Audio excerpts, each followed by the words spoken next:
Some people are fascinated by storms, and some people, the worse a storm, the more they like it.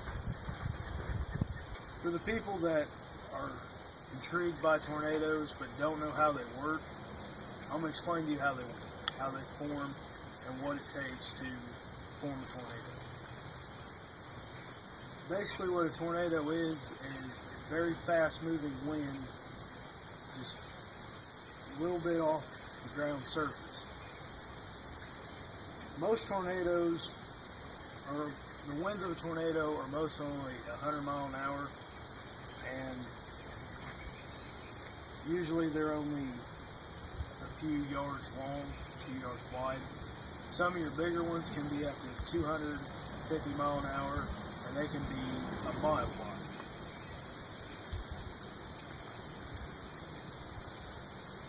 The things it takes for a tornado to form: first, it has to be very high in the atmosphere.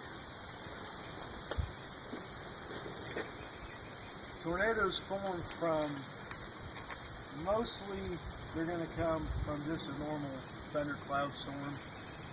And what happens is there's a low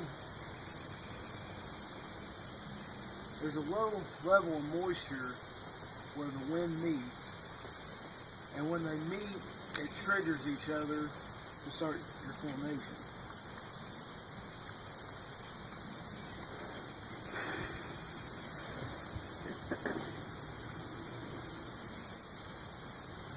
Also, at this altitude in the atmosphere, you have to have an unsteady atmosphere.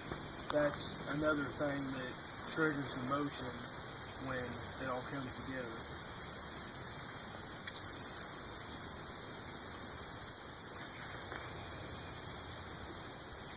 Also, they can form in areas where there's dry air right above or near to moist ground.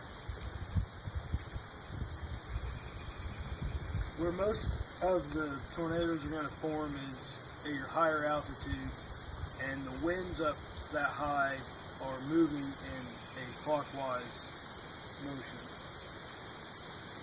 Tornadoes do come in different shapes.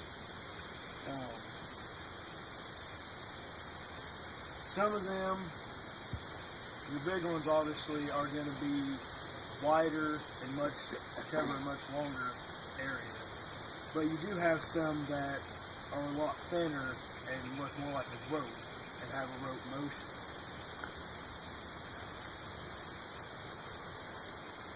There's a kind of tornado called a supercell tornado, and what that is, it's one of your more severe types, and those come from supercell storms.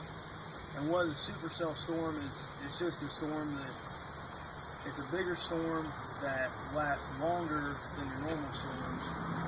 And when they do make a tornado, the fact that they can go with for so long, it's built up more of what it takes for a tornado to form, and then that's why they're a bigger type tornado. Supercells aren't very common. There's a type called a water spout, and this is a way less intense type tornado.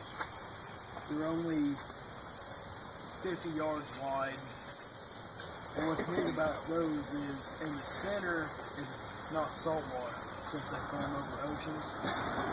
But you think it's salt water, but it's really fresh water from the condensation.